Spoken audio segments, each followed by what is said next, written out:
Welcome back to one of the greatest episodes we've ever had on Confessions of a Recruiter. Mark Wright. Many of you do not know him, you've never heard of him, but all your UK listeners, you know his name and you know what he's achieved. Blake, tell us what this was all about. He's Forbes 30 under 30. He won the Apprentice in the UK, which is absolutely huge, out of 75,000 contestants, I guess you could say. He spoke to us about recruitment, what his relationship is with recruiters, about business, success, and the mindset that you need to make sure that you push the needle and go the extra distance.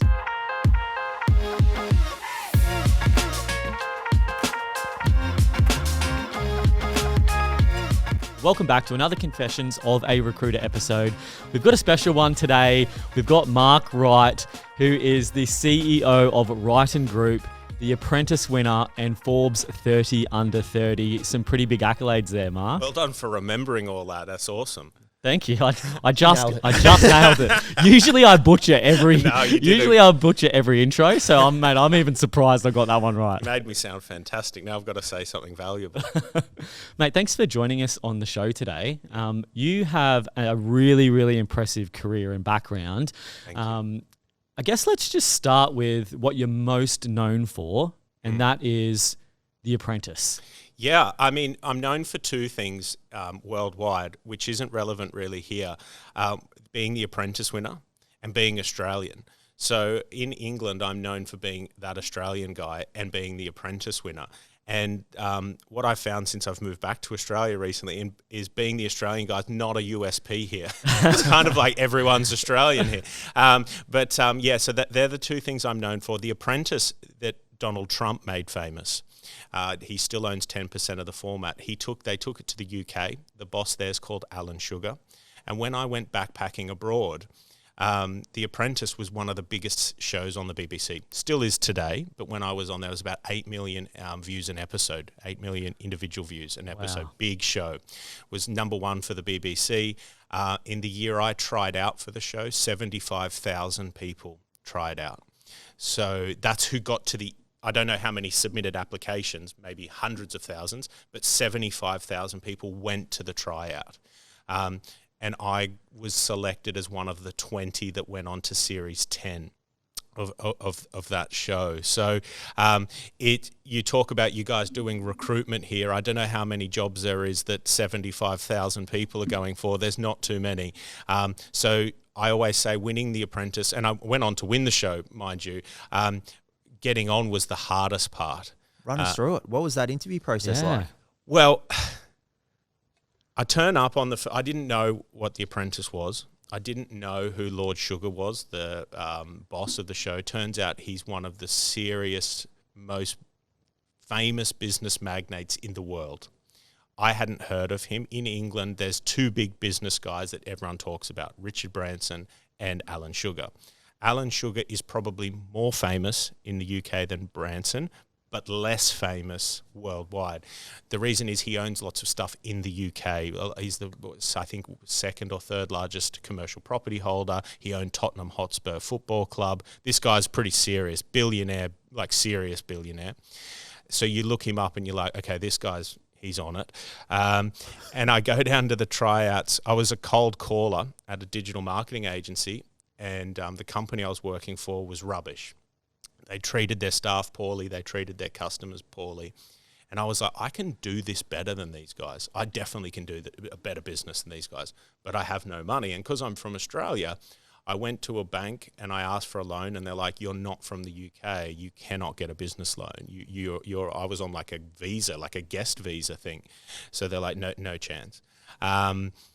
So I'm like, shit, what am I going to have to move back to Australia and try and do it there? And then my mate from New Zealand was like, bro, let's try out for The Apprentice. And I said, what's The Apprentice? He's like, oh, it's this TV show where there's this crazy old dude. He's like a billionaire. He invests in your company, gives you 250 grand if you win. I was like, cool. He's like, I'm going to the tryouts this Saturday. I was like, okay, I'll come with you. And I had no idea what I was in for. So I put in the application. I got into the tryout. I go down with my friend Blake to the tryouts, and there's 75,000 people there. And I'm like, God damn, this is going to be interesting. So there's an 11-story building, like a high-rise building in the middle of London, and all 75,000 people go in level one. and they eliminate 50% of the people at each level. What? It's unbelievable. That is what? That's like Hunger Games shit. And basically it's designed by a set of psychologists and engineer type people. And what they've constructed is a set of tryouts that you can put 100,000 people in. And basically what it does is it eliminates all of the people who can't handle the pressure. So there's all of these little tasks that you do that are looking for, basically, here's what they need at the end. They need a good business person. How do you find a good business person from 100,000 people? What is business? Business is handling pressure, handling stress on a daily basis. The more pressure you can handle, the more successful you be. The most successful business people in the world can handle the most risk and most pressure. They understand this. So they're like, if we just apply a shitload of pressure, we're going to be spat out maybe 20, 30 people that can handle the level that it takes to be a successful business person. Then we put them all up against each other and we'll be given an individual who is the Teflon Dawn, who is the rock star. That is awesome. I did not know that. Yeah, so I'll give you an example. So get there 8 o'clock in the morning, they line you up in 1,000 people and they say, step forward. And a guy comes past with a big bin and you pull out a product that sucks and you have 10 seconds to sell it. So I got a lampshade with no light bulb in it. So I start talking. This is fantastic. You know, we're all talking about people getting cancer, skin cancer, climate change. Finally, there is a lamp with no bulb. You know, like I'm literally like, how do you sell this thing? This is so hard. And I start asking the guy, you know, like, do you like do you sleep at night? Yeah, I sleep at night. Well, you can't have lights on in there. This is perfect for you. You know what I mean? And this guy's like, who is this guy? You know, like I just start making it up and I'm like, it's hard. Like the items in there really suck. So it's easy to sell a good product, but a good salesperson is able to sell anything, right? And that's what they're looking for, step one. I got through next stage, 70,000, 50,000, 20,000, 10,000. And they put you on a stage and they say, okay, stand forward. What's this times this minus this is a percentage. Go. Stop. Do something that surprises us. Stop. Tell us a joke. Stop. And they're just putting you under all of this pressure. And then the next week I got into the final 100 and they broke us into groups of 12 and we had to set up an IKEA desk. There was 15 of us had to set up a desk, not too dissimilar from this one here. And we had 20 minutes to set up a desk with 15 people. And the desk takes on average 3 hours to assemble. And as we got to the 19th minute, 1 minute before the task ends, the production raced out and smashed our desk up into 1 million pieces. And I was the project manager for the boys versus the girls team. And what they were looking for, so they smashed both desks up and two things happened. Some people started to cry, others started to say like swear words and get really pissed off with the production. And there was a small element of people that continued to work even though the 20 minutes had elapsed. And basically what they'd had figured out is when you apply so much pressure to a group of people and they fail at something, the failure will be too much for most people. And there'll be a small percentage of those people who'll be able to continue to work even though they've failed or lost at the task. And that is business summed up. If you think about any successful business, most days is failure. But what do you do tomorrow? Do you give up on the business because it didn't work yesterday or you had an issue this morning? Absolutely not. If your staff see you give up, you don't really have a business for very long. And great business leaders understand that you fail more often than you succeed, but you fail every day. And what do you do when you fail? And it's those people who are able to continue as if they hadn't failure. They continue from failure to failure as if that didn't happen until they find success. And that task summed that up for me. And fortunately, I kept working on the desk and I got on and onto the show and into Series 10. It got millions and millions of views. My social media had 83 friends on Facebook when I went into the Apprentice house. I had 150,000 followers on social and stuff when I came out. I went from being a normal bloke, still a normal bloke, that, you know, just no one knew. My mum has trouble remembering my name, to I couldn't go for a coffee without taking 500 selfies, all of that sort of stuff. And that was a shock to the system because I became a business owner for the first time. I became famous for the first time. And that brought with it a lot of strange things. As a young man, fame is an interesting thing because it brings attention, it brings girls, and it brought it at a time when I needed to focus on my business. So there was certainly some challenges there, and out of 15 winners of the show, I'm the only one to ever turn over $1 million in the first year and sell my business for a third-party exit. So some people haven't kept the rubber on the road. They've gone to the free bottle services and maybe let the girls or whatever get to them, and the business has gone in the back seat and their success has gone with it. Wow, that's insane. So, mate, hindsight's a beautiful thing. Did you realise, the way you summarise it now, because the show was, 2014? 2014, 10 years ago. Yeah, so hindsight's a beautiful thing. At the time, did you click and know exactly what they were doing, or were you like, I'm just going to be myself to get through these stages? I had no idea what this was. Yep. I've been able to reflect on it, and I've been part of working with the team, with the Apprentice team and Lord Sugar for 8 years after I won. So I got to see it from a different view and how clever it was and the type of person that they're looking for. But I made a deal with myself before I went on to the show, which was I would be my authentic self and that I would never lie, that I would tell 100% of the truth all of the time, and just wherever that got me, it got me, because then I didn't want to go out and not be able to ever get a job again. A lot of people go on reality TV shows. You see it with this stupid Married at First Sight crap. Those guys' lives are ruined. It might be cool for 5 minutes with their mates. Would you hire that individual now that's, said all that stuff about women or all? His life is now in the toilet. That's a good way to look at it. So I was like, I want to go on here not to be famous. I want to go on here to become a better businessman, to get a business partnership with one of the best business leaders of all time, get 250 grand, which I can't get from a bank. If you want to go and be famous, Ricky Gervais has got a great line, just go out in the street and shoot someone. Just be a murderer if you want to be famous. Going on maths to be famous, fame is a mask that will eat your face. A lot of people chase fame, and as someone who's had fame quite significantly for some time in the UK, it is not what you think it is. What is it? I think, and we're young guys, because I think young men particularly think that fame makes you cool, fame brings you girls, fame brings you money, and it does bring you some of those things, but you lose a sense of yourself. You lose your privacy, and don't underestimate how powerful privacy is.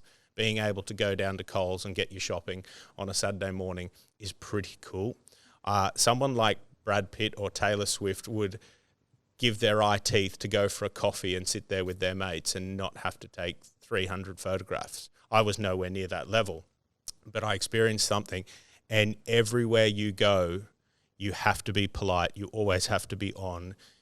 And it is tiring. It's cool for about 3-4 months, and then it gets old.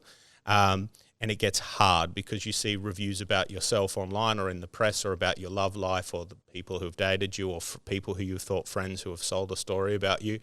And you can't believe the stuff that you're reading from, people that you've gone for a beer with, and now they've sold a story to the newspaper about you, or put your WhatsApps from a group chat in there. And it's different. It's a lot to process. And I was 24 when head fuck. It was insane. And I was doing this while trying to run a business for the first time, dealing with fame for the first time, and that was really difficult. And they've got a big problem in the UK at the moment. A lot of reality TV persons are killing themselves, committing suicide, particularly from a show called Love Island. Really? Yeah, and basically the support you get before the show is fantastic. The support you get while you're on the show is fantastic. And then you leave the show, and what's really weird is the next season comes out, and you're sort of old news as soon as the next season comes out. Now, that didn't happen to me so much because I was the winner, So I had this sustained, like they always flash back to the winners, or we go on panel shows, or like, where are they now? So you kind of have this slower descendancy, let's call it. The contestants who don't win, they're civilians, super, super, super famous, can't go down the street. Next season comes out, they're nobodies. So you go through that mindset of you're working in a normal job, then you're the coolest cat in your group, you've got all these social media follows, and then 6 months no one cares who you are. That's a lot to process for a human being, and we're not built to be able to handle that fluctuation, I don't think, and a lot of people really struggle to decompress it. So I was learning about all of this stuff on the fly, on the stuff, but it was, I was lucky, one, because I won. I had a good team around me. Alan Sugar, my business partner, he put a good team of people around me, and I was busy founding and working on my business. And that kept a lot of the distractions to the back burner, and I just got my head down in my business, and I probably didn't realize at the time what I was going through. And it's only now I look back and think, God damn, what an experience that was. Yeah, That's hectic. That's wild. What were some of the guardrails that you had to put in place when you're trying to build your business and you've got all this crazy, chaotic external things happening to you because you're so famous? Like, was there any types of rules that you're like, all right, I have to be home by 9 o'clock. Don't go out more than once a week. You know, what was the strategy? All of my friends who were my friends before The Apprentice are still my friends now. I didn't let new people into my circle. So I didn't let the smoke being blown up my bum everywhere I went go to my head too much, because I had all my mates around me who reminded me daily that I'm a nobody, that I'm just that guy from Armidale, that, you know, blah, blah, blah, blah, blah, that I'm, you know, and I would go for beers in the same pub with the same blokes. I played in the same footy team. I kept everything the same. I didn't become a different person. And the pull was really there. And at times I said things in the press, or I got a little bit cocky, or I did things I wasn't so proud of. But, you know, I was young and I was learning. But the best thing I did is just keep my circle the same. That was my best guardrail. The other thing that really took some controlling was the dating element. Just not going nuts in that environment, and, you know, having a good, if you're straight like I am, having a good woman in your life that really keeps you grounded is so important for success. Because men, in my experience particularly, can get very distracted by chasing women, and their eye goes off the ball of their business. And if you watch a guy who's going through a divorce or going through an affair, you watch the P&L of their company. It is like craziness, because their life is craziness. What you need in your life for your business to have stable growth is you need stable growth in your private life, with your relationships, your health, your family, all of that stuff. And as soon as your private life starts to yo-yo, your business will start to yo-yo. And I learned that as well. That's a really powerful takeaway, because we often talk quite a lot. You need to have your house in order to be able to be successful in business, and how you operate as an individual flows over into work, and how you show up at work as well. But the way that you've just put it there is probably a lot better summary than... Yeah, have your house in order, mate. What does that mean? Who knows? It's so true. I mean, how can you help others with your success, or be a good leader, if you can't lead yourself? If you have no discipline in your life, how do you have discipline with your staff? You know, I don't understand that. 100%. And great leaders are well disciplined. And you made another point about being the first person to ever do 7 figures in your first year of business. How rare is that for someone to do 7 figures in their first year of business? Like, almost impossible. Almost impossible. I didn't know that. Again, my naivety and my self-belief is both a skill and my superpower. In my head, I said I'm going to turn over £1 million, so $2 million in my first year. I didn't know why I said that. I said that. I had no idea how hard or easy that was. I just said it. I was like, I'm going to do £1 million first year. My business partner laughed at me and said it was impossible. I did 1.7 million in my first year. Wow, good job. Yeah, so I've always dreamed big. I always think big. I dream big.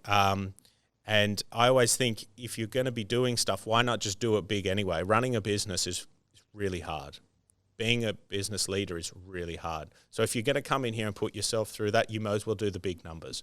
Because I've been in business where we've done small numbers and big numbers, and the difficultness is the same. So I might as well drive a Ferrari for the pleasure. If I'm going to be stressed and I'm going to hate life and be tough most days, I'm going to go home to a mansion and I'm going to drive a nice car and provide my family a great life, because it doesn't matter. Each level's the same difficultness. Really?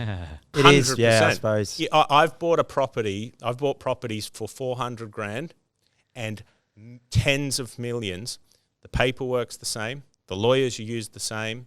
The accountant's the same. The paperwork's the same. So all that changes is the number that you write on the piece of paper. So I just thought, why don't we just do bigger numbers? If you go bankrupt for $100 or you go bankrupt for $100 million, the bankrupt proceedings is the same. There's no levels of bankruptcy. So if I'm going to go big in either direction, I decided. And, you know, it's the way I've lived my life, and it pays. Generally, the people who are successful, unfortunately, are not the smartest people, because my friends that are engineers and surgeons and all of those people, they got no money because they don't take any risks. They overanalyze everything. Like, I'll give you an example. There was a guy in my first office. He was an engineer, and we needed to order. The office building said, we're ordering new chairs. So to me, my brain quantifies how important something is to my success really quickly. Chairs mean nothing to me. That just seems like a nonsense job. He says, the building's ordering new chairs. And I said, okay, how many staff we got? 45. Order 50 chairs and get this fucking thing off my desk.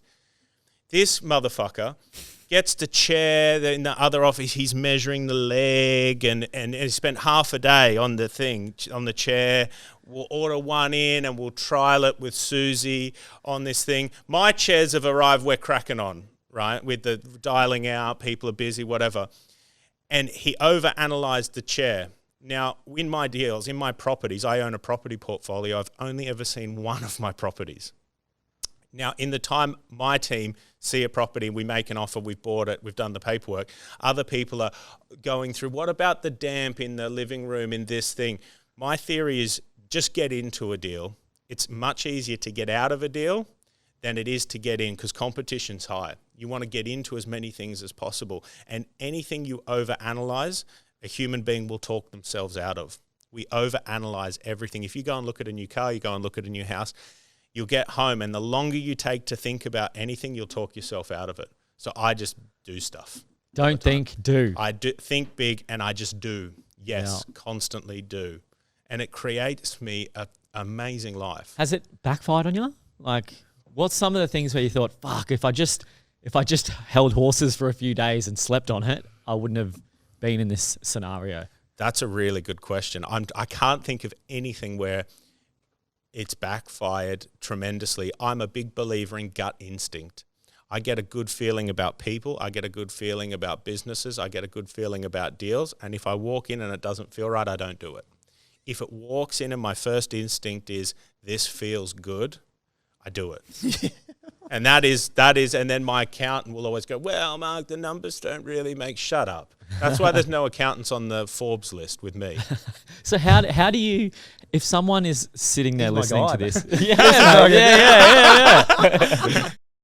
Okay, so if there are any recruiters out there that are interested to find out what it's like to have a VA support them in their role, whether that be to bill more, reduce tasks that they don't enjoy doing, or be a more effective recruiter in their niche, then we definitely recommend reaching out to the Outsource People or TOP. Reach out to them, inquire on how they can implement a VA in your agency and to support you.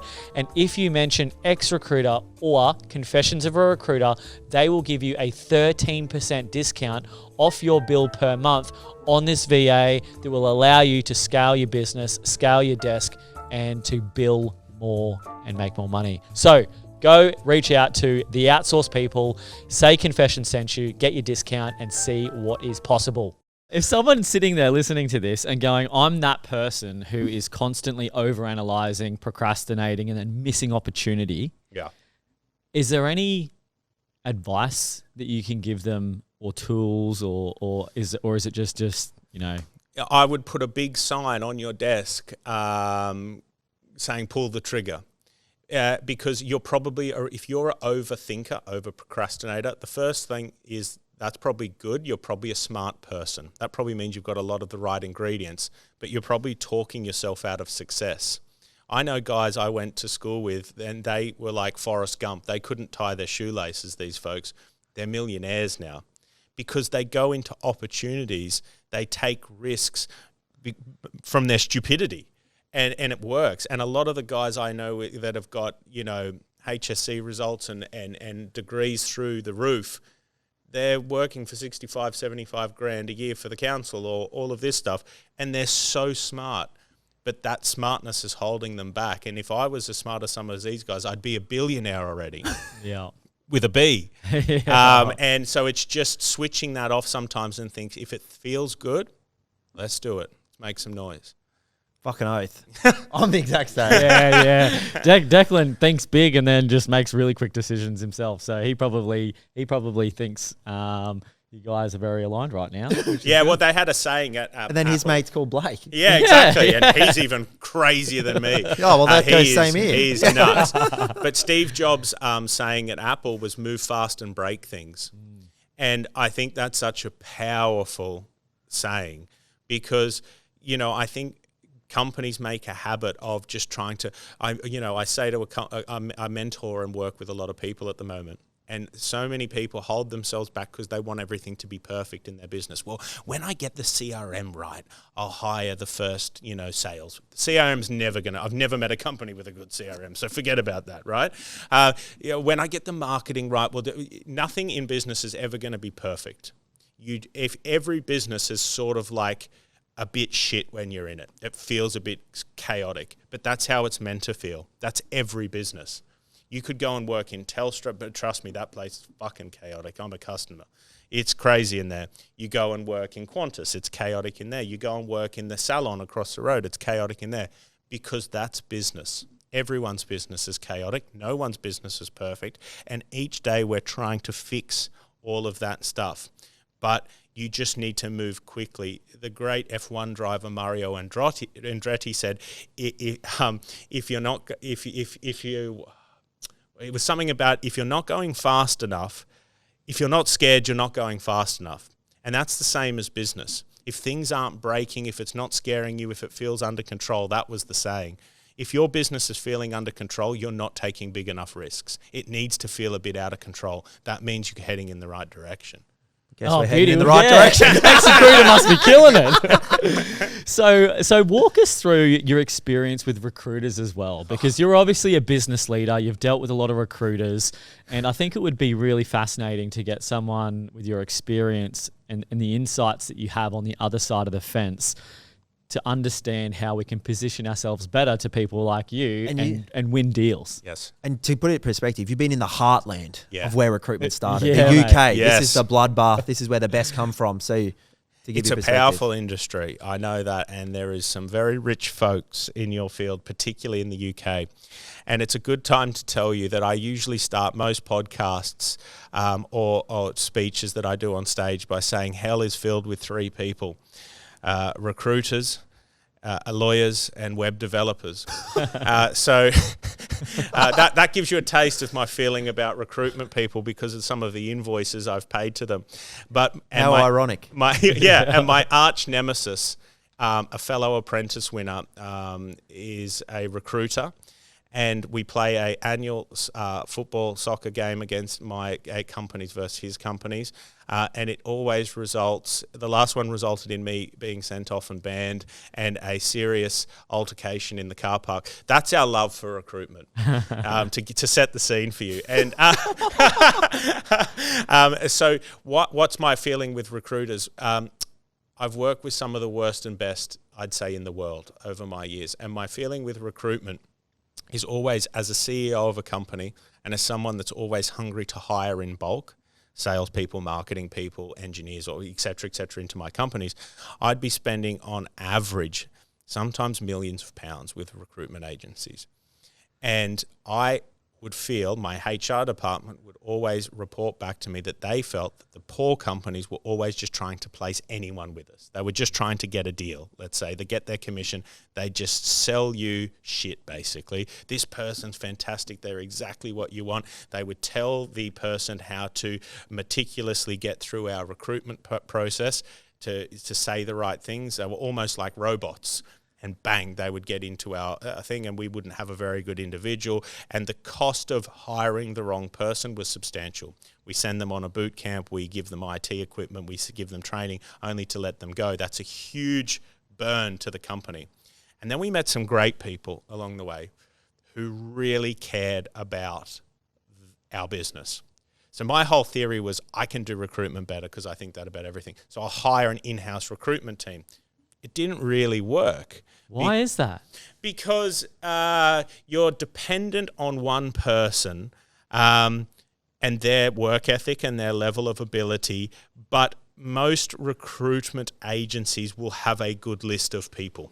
They know all the systems, they work on all the job boards, they're resourcing pretty significantly in the back end. They've got a bigger pool of people, where in-house teams still have to talk to recruitment agencies. So I had the realization that recruitment's always going to be a big thing. And if you can't beat them, join them.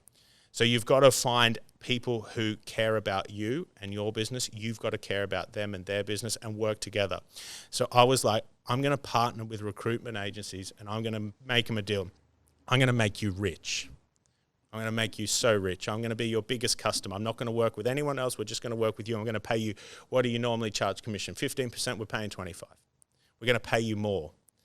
But you're not going to work with any other people in my sector. I'm not going to work with any other recruitment, but I'm going to guarantee I'm going to hire this amount of people. Now you can go and work with other people, whatever, but I need to go and you got to go and find me 100 people.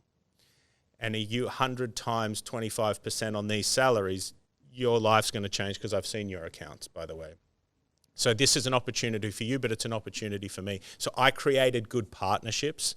I got recruitment companies to care about my business, understand my business, and they found the right people that fitted my culture, because I'm a bit different when it comes to culture in my businesses. They say, if you read my LinkedIn trolls, it's not popular at the moment, my style, which is, some say old-fashioned or ice age style, but it works for me. And my recruitment companies found the style that worked for me, because there's no good placing some woke freaky deaky in my business. Here we fucking go. This is a can of worms, mate. We're on the same page. Okay, we're on the same page. I sort of treaded reasonably carefully into that. But, you know, if you want to come in your ripped jeans on your beanbag and work from home and pat your dog and have a green juice, it's probably not going to work in my environment, because we come in, we work in the office, we build a team, we build a culture. The culture is success. Money is important. Success is important. Now, it might not be to you in your hippie jeans and all your lattes and all of that sort of stuff, but that's cool. We don't want to work in your environment. You don't want to work in ours. We don't have to. And that's what's worked for me. You either get on the bus and we're heading in this direction, or you don't. It's fine if you don't, but my program's working out pretty well. So if you want to come and be successful, come on this bus. Don't tell me you want to be successful and tell me I need to change my bus, because this is working perfectly. That's interesting. So your approach to, you found a recruiter that you really trusted and said, look, I'll pay you X amount more than you're already demanding, but you can't work with any other digital marketing agency in the UK. Yes. You can only work for my business. Yes. How, and they were receptive to that? I mean, they thought that was manna from heaven. It took them 5 minutes to get off the floor and back to because I think the first thing is, what happens to most recruiters when they get a customer on board? Well, the percentage is too high. We've got to nail the percentage down. There's not many that say, let's take it up. So straight away, I'm now leading the conversation because I've said something so unusual. This is not high enough. Let's take it up. I'm going to pay you more. And I stole that strategy from someone. I learned a lot of cool things. I did the marketing for some of the biggest companies in the world. We did TikTok's marketing, some of the most insane travel companies in the world. And over my career of working in marketing, I met some of the greatest business people in history, and I met some of the worst. And what I found is all of the great companies were pretty much doing the same stuff, and all of the shit companies were pretty much doing all the same stuff. And I was working with them, and I was like, well, if I just do what the good companies are doing, I have to get the same results. And so I started borrowing into my company all the stuff that the great companies around the world were doing, and sure as shit, it worked. What were they? Well, paying more. You know what? Oh, that's the biggest life hack in the world. What I've realized in business, when I first started Vendito, I would try and see who I could get for the least amount of money. And that was like my mindset. It was like, all right, this guy's pretty good. Fuck, it'd be a steal if I could get him for 45 grand salary. Yeah. And so that was like my mindset, is how much value can I get with as little money as possible? And everyone does the same thing. And then it's flipped with Ex-Recruiter. It's like, how much money can I pay someone to have them so bought in and so juiced up to perform that it's almost they feel obligated to make sure that they do a good job. 100%. So the more you overpay people, the better return you actually end up getting, rather than spending half and getting fuck all. Way more win-win. You spend double and get triple. You've nailed it. I mean, I can't improve that much further because... Make sure that's on camera search. I'm not recording. Biggest mistake I made in my career was when I first started, I hired cheap. I churned a load of customers because we were doing poor work. I got a load of bad reviews, and I almost had to start again. And it was me trying to make my investment that I got go as far as possible. So instead of hiring one really good person on 100K, I hired 4 on 25K, and they were all shit.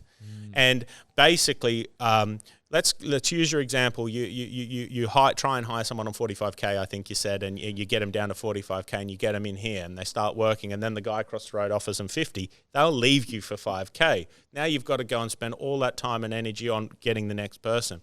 If you overpay or pay to a high standard, first of all, the employee is thinking, I need to stay here because I'm no chance of getting this salary elsewhere. So I'm going to work my ass off to show that I'm worth this salary, if not more. So I'm now committed to this organization. No other organization is going to pay me to the same level. So I must do my best to stay here. So you're buying in retention, because a lot of companies, that low price thing that they do creates a load of employee churn, and they spend so much time and money just replacing people at those low salaries who just go and work for 5K up the road. And it's actually holding the organization back. So, pay well, but look at people, bring in great people into your organization, because no person can become successful on their own. I've never met any billionaire that owns 100% equity of their business. I've never met a billionaire that hasn't got a great team or is surrounded by great people, that doesn't have a mentor, that isn't a great self-educator, that isn't, savage about self-improvement and self-development. There's a pattern here. Success leaves clues. So why don't we just copy that and get the same results? Is it ego? Is it, because it's the same with us, mate. You said it's very rare it's near impossible for someone to make 7 figures. We have multiple people doing that in their first year at Ex-Recruiter. So amazing. To have the weight of that, and people go, I'd rather do it myself and end up making 150 grand in their first year, like most people. But is it ego that stops you from just copying? Because that's what Blake's taught me. He goes, mate, just fucking do a course, pay $1,000, learn from the expert, implement, repeat, and that's how you get successful. Yeah. You just it's really you just look at what someone else is doing, and then you just go, that's a fucking great idea. I think I could do a little bit better. 100%. 100%. Yeah. Is it ego? It is. It's ego, and it's a bit of stupidity. It's a bit of thinking you know better. I can do it better. most great small businesses that stay small have leaders that are still doing the payroll, still raising invoices in Xero, still doing all this themselves because they feel like they can't trust anyone to have Xero access. They can't trust anyone else to do it because they won't do it as good as I do it. Now, how naive do you need to be to think that no one can do anything as good or as better as you? And the truth is there's people out there that can pretty much do everything better than you. Yeah. Yeah. So my goal in my business, and what great business leaders understand, is it's my job to do as little as possible. My job, and this feels really weird, by the way, because great business leaders are normally hard workers by nature, and telling them you need to do less. And every time you find yourself doing something, you write it on a list and you hire someone to do that. And at the end of your career or towards the sale of the business, you should basically be doing nothing except checking. You're the chief checker. Show me that. Who is that? Let's look at that proposal. How are we looking? What's the graphs? How's the accounts? How's legal? Sweet. I'm a multimillionaire. Mic drop. Do you know what I mean? Yeah. Instead of that guy running his small business, answering the phone, doing the accounts, he's so busy being busy, he's stopping his own success. Mate, you can see it when the recruiters resign, say, from their job. A 1 to 10 person agency, they're like, what the fuck have you done? Their scarcity mindset freaking out. And then the 30 to 50 are like, mate, wish you all the best. Thanks for everything. And the big dogs go, who the fuck was that just left? Yeah. It's fascinating when you learn that success is just a formula. Every business, no matter, people say we do things differently here. Our industry doesn't work the same. I have consulted for hundreds of businesses. Pretty much every business is the same. The only thing that changes is the mindset of the leadership, and that determines the success of the company. Simple. Hi, it's Jory Humphreys here from H People. We started with Recruiter in June of 2023. If you're thinking about starting your own recruitment agency, now's the time to make action. Get in touch with the boys from Recruiter, they won't let you down. Now, enjoy the rest of the episode. What type of mindset do you look for in a successful leader? Like if you were evaluating someone's business, let's say you wanted to invest in somebody and you wanted to get a bit of a pulse check on what attributes they have that they go through this 10-level process to handle the stress and all this kind of thing. What are you looking for? I look for people that are hungry, that want more out of life. I like people that sort of scare me a little bit because they want so much more than where they are at the moment. And I'll tell you the story behind how I met Declan here is the guy who introduced me. He told, I moved back to Australia. I don't know anyone in Australia in the business scene. And it feels weird to have to make connections again in the business scene. I'm sort of back in hustle mode. So I go and meet the guys that run the Shark Tank here and all of the who's who of the business scene in Australia. And one of the guys I met with, he says, there's this guy running this company, Recruiter. Now, he's either going to go big and be like a billionaire, or he's going to go broke like you've never seen. I need to meet him because that's the type of individual who I know's got something. There's something going on there, right? There's a formula there somewhere. So is that what Tucky said? Yeah, his words. Yeah, he's going to be a billionaire or broke. Oh, yeah. So I was like, well, that sounds. At least they both start with fucking B. Yeah, that's 50-50. That's that's going to be an interesting conversation. And then we went and met up for a coffee. And I liked you instantly because there was a few things you did in your demeanor, which we'll get onto, which tells me you're successeful. And one of the things he does is don't blow hot air, mate. No, I'm not giving. Don't take this fame, mate. No, I'm not taking it. I said something like in the third sentence that when I met you that you didn't agree with, and you interrupted me and disagreed with me. That's Declan, mate. Which he interrupts everyone. Unbelievable. Yeah. But no one interrupts me ever. Because normally when I'm in the last company, I'm the CEO, right?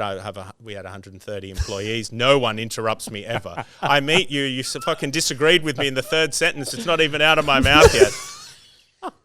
Sorry. Oh, shit.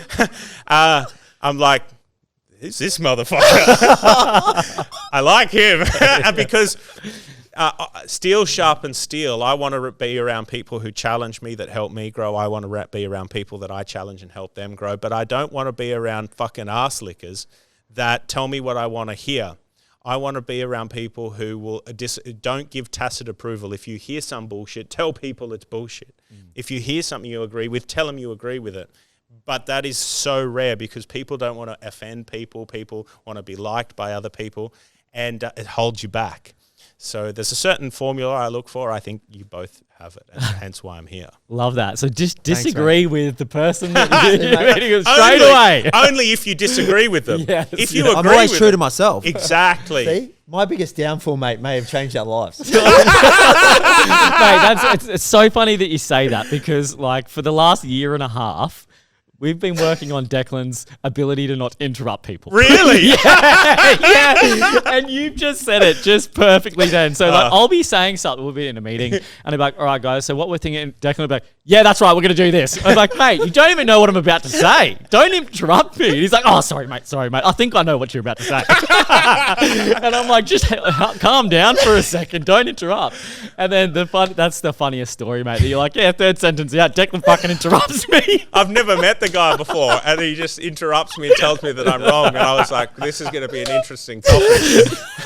That is so good. Right, there you go, mate. Well, someone's biggest weakness could also be their biggest strength, eh? True to yourself. You nailed it in one. As long as you're true to your own values, that's the most important thing here. Like how I won The Apprentice. Be true. Be truthful. Yep. No, I love that. And so I just want to ask one more question tying back to the recruiter chat. Yeah, of course. You pitched a recruiter saying, this is what we're going to do. Yep. And this is the outcome that we're looking for.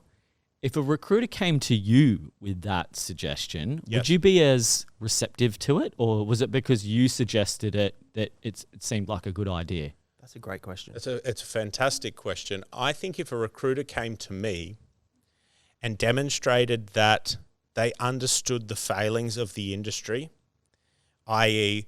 it's all a one-size-fits-all, we will work with you.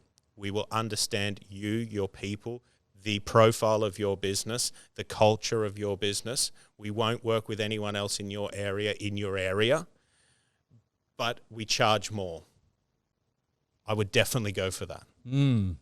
I would definitely go for that. But they would have to demonstrate to me they understand me and my business, and they would get to. But if they just walked into my office and said, "Mark, the recruitment industry is shit," my ears would be open. I'd be like, "Mate, you're preaching to the fucking converted." And then he said, "But I'm going to fix it for you. I'm going to just work with you. I'm going to understand your business. I'm going to spend time in your business. I'm going to blah blah blah blah." I mean, where do I sign? Where do I sign? I want to work with people who get me, who want to help me grow. Yeah, that's really interesting because I can imagine for a lot of recruiters that are struggling to break through with CEOs or business owners and want to get a good client that's committed to them, that they can commit back to them, pitching and essentially saying it out loud like, yeah, recruitment's shit most of the time because of it's a scarcity, winner takes all kind of mindset that, if you place it, you get a big fee. If you don't, you just move on, try and place them somewhere else. That if you go in with the approach that you've just suggested, that you may be able to get better cut through with leaders in their field and get better partnerships. 100%. If I was a recruiter, I know I would be successful because I have that business leader experience. And I would just ring a business leader and say, listen, you're probably really jacked off with what's happening in your HR and recruitment. Am I right? Yeah, I'm not that happy with it. Tell me, Mr. CEO, what would make you happy? What would I need to do as a recruiter to change your organization, to make you say, I love recruitment? You tell me. You give me the template. I'll do it for you. And if I don't, you don't pay me. Just don't pay me. I have a 100% money back guarantee. If I do everything you just said, you pay me at the end. So there's no risk. Now, I'm getting goosebumps even saying this because I'm getting excited. Wish I had that. Can you see what I mean? Just really showing that person that you care and saying, if someone rang me and said that, God damn, I'd sign up straight away. Yeah, for sure. Well, I'm going to say that to you as soon as you leave, mate. So get a few jobs on, I reckon. Listen, business is easy. Recruitment is easy if you listen to people, if you care for people, you care for your customers, and you really care about the candidate. You listen to them, what sort of role do they want, and you really try and place them in a place that's right for them. It will reflect, because we have all these metrics in our business that look at which recruitment companies have placed people who have stayed the longest, and we try and use them more because we care about retention and we measure those metrics. Yeah, interesting. I think one of the big missing pieces, which it took me a little while to come around to, was fully knowing the actual role that person's doing and the ROI that person needs to contribute to the business. 100%. Because most recruiters don't know, fucking, I'm just placing a marketing manager. They'll fucking, these are the the post on this socials. is the experience they need. Tick, tick, tick, tick. Push What them do you off. But it's like, what's the the ROI? What do they need to achieve in the role, and how do you work backwards from those achievements? And that's a totally different question. Yeah. And it's such a powerful question because that's how the business is thinking. Exactly. And that's your customer. And that's the person. Selling one candidate into one business is a waste of time. You need relationships that grow into hundreds of people. One customer can change your business. So instead of looking for one commission check, you want that one customer that's going to, we call it the white Bronco, your search for your white Bronco, that one customer that changes your life.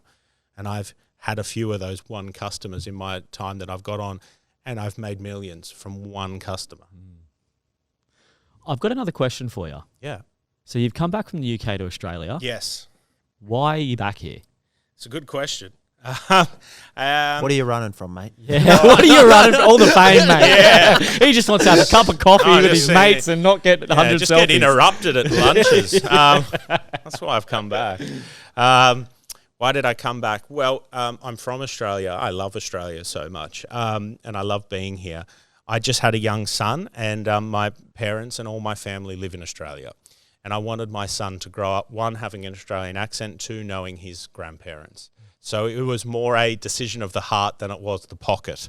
The best decision for me business-wise and finance-wise was to definitely stay in the UK. But the best lifestyle decision was to come back here. So in a lot of respects, I'm still finding my feet because I don't want to say in my comfort zone, but I was well known. I could get a meeting with pretty much anyone I want in the UK. I owned 7 businesses which were doing very, very, very well, some incredibly well. And I walked away from sort of 80% of that. I'm still running some stuff over there, but it's hard running it from here. And I'm building up here again. And I'm excited by the challenge. There's days where I think, fucking hell, why did I do this? Because the pace is a lot slower here. In all due respect, it's like going from 6th gear to 3rd. It really is. The pace, I mean, some people have said you always seem like you're in a hurry, seem like you're in a rush constantly. And I am. I'm in a rush to be successful. I'm in a rush to live my best life. I'm in a rush to do more. When I go in the box, I want to leave it all on the table. I want to say, geez, he fucking had a go. He teared it up while he was here. He did some great things. He did some bad things, but he did some stuff. And that's why I'm in a hurry. Yeah, interesting. I like the way that you put that you want to leave it all out on the table. Yeah. Reminds me of a quote, and I can't even remember what it is, but I think it was a book that I read where, when you get up to God and he goes, this is the life you could have had and this is the life you had. And if David there's a big David Goggins. Is it? Oh, yeah. Okay. There's a big discrepancy there, then it's going to be pretty heartbreaking if you're not living up to your full potential.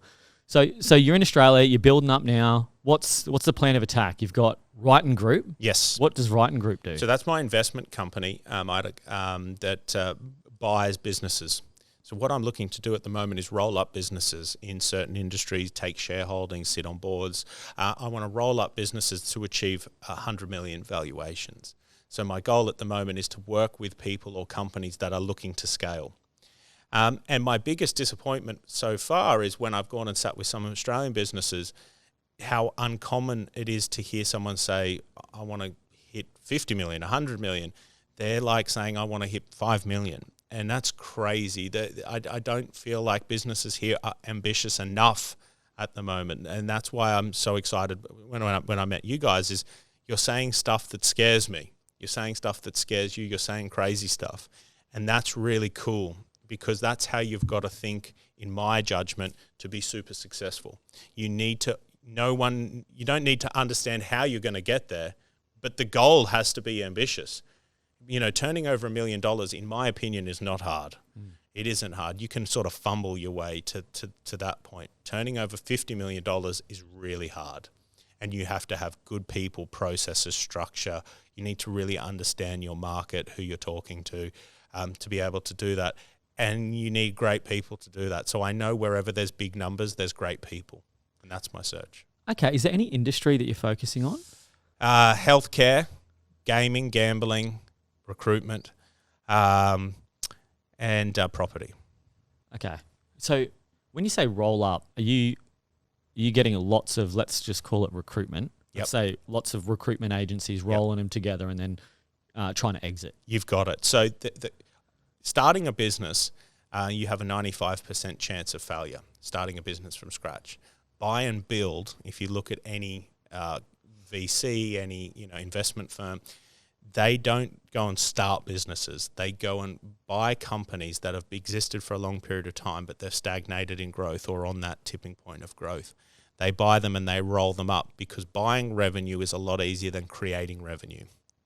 So to get to 100 million quickly, you slam them together, you will have bits that fall off in that process. But if you have a good process during that, you should, through your diligence, be able to build quickly, much more quickly than building it. Okay. That's exciting. That'd be pretty scary though. It's really scary because I sold my last business, some say for a lot of money. The Sun newspaper reported it was for £10 million. I won't confirm or deny that. I'll just tell you what they reported. That's quite a lot more money in Australian dollars, thankfully. But my fear is, and I think it's like most people's fear is, am I a one-trick fuck? Or have I got a few more slices of the underbelly in me? And I have this money and I start investing it. And if I lose it, what do I do if I lose all my money? I'm back to the drawing board. But I've got to have faith in myself and my ability and who I am and what I've built. I know I can do it again. And I'm not scared about going back to zero. The truth is, if I really lost everything, I don't wear fancy shit. I don't really have a fancy lifestyle. I live well, but I could live just as well as I did, 10 years ago. I'm not scared of going back to zero. And I think really that's an important metric or key lever in success is if you start to get scared into the point where you are because you don't want to lose it, you stop making decisions. And when you stop making decisions, you stop achieving more success. And I find myself doing it in my own head, and I just have to switch it off. Literally, I have to coach myself and say, that's you talking yourself out of this because you don't want to lose what you've achieved. But you'll never achieve another thing if you don't make this decision. Wow, so you're prepared to go back to zero, to just go, all right, we're gonna dial this up and keep this party going. Every day I treat my business like a casino. All monopoly money. That sounds a very polarizing statement. It is because I know that's how I got. Thinking like I think got me to this point. If I change my thinking, what will happen to my track record? Because I've always been like this and it has always worked. So if I start trying to second guess the game now, will that change the results? And, I'm just being open about my internal thought process. I often think about my dream when I started out was to make a salary for $50,000. That was seemed impossible to me. Then I did it. Then my dream was to get to $100,000 salary, and I did it. And I was like, God damn, what if I could get to $150,000 Australian? Then I did that. Then I got to £150,000 and £250,000. What if I could make £1 million in a year? Then I did that. What if I could make £5 million in a year? And I kept achieving all of these. And I was like, actually, I can basically do whatever I want. And it was crazy that impossible to me seemed like $50,000 when I was working at Hog's Breath here in Brisbane at Petrie Terrace. It was pretty hard to make 50 grand there. So it just is, you put so many limiters on yourself in your own mind. No one's putting limitations on you. No one. Maybe some of your family members who want to protect you, keep you safe, don't want to see you do poorly. but most of your limitations are coming from yourself on a daily basis. And it's just, you won't even hear them half the times. You won't even hear you putting limitations on yourself. And I try and catch myself and say, hey, fuck off. We're doing this, whether we like it or not. Nice. And all of my great success has been on the other side of taking huge risks. Do you think it was risky going down? Do you think when I went on The Apprentice, they made me quit my job and give up my house? I was virtually rendered homeless. I had no job, and if I walked in and got fired on week one, I'd given up it was £85,000 salary at that point, 150 grand salary, given up my flat. I risked it all. I risked the whole house on that undertaking, and I won it. I've always been of the mindset, let's burn the boats at the beach and see where we get to. Nice. Fucking oath. I love that. Mate, else? that's awesome. Mate, another big thing we spoke about, who you flew around with a lot, who recruiters know very well, is Grant Cardone. Yeah. GC. Yeah. What was that like? Any like important messages or takeaways that he passed on to you? That? Oh gosh, I could do a whole podcast on what I learnt from just him. One of the benefits of going on the TV, and one of the things that came off winning The Apprentice, was I got asked to do public speaking a lot. Just go and do interviews, go do podcasts, go and speak on stage about business, about marketing, about success, about the stuff we've talked about today.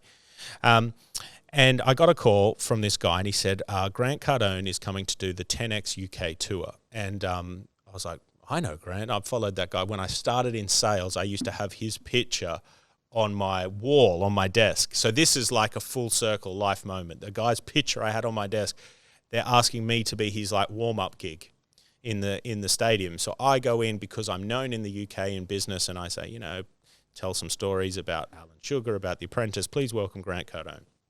I was like, 100% I'll do it. So we spoke to about 25,000 people, and we just flew around on his Gulfstream 550. And it was incredible because I've worked with a lot of world-class speakers, some of the most famous speakers in the world on business and sales. And what I found was when they were on stage versus who they were when we were just behind the scenes or on the plane or, traveling between venues, were very different between their values when they weren't in the public. They'd be on there saying, don't drink, don't smoke, don't, blah, blah, and they'd be fucking eating ice creams and drinking and doing all the stuff that going out an hour later and telling thousands of people they shouldn't do. And they weren't really true to their values. I found Grant to be the same person on the stage as off the stage. I found him to be the most motivating person I've ever met in real life. And we got on really well because he's just like a lad. He swears.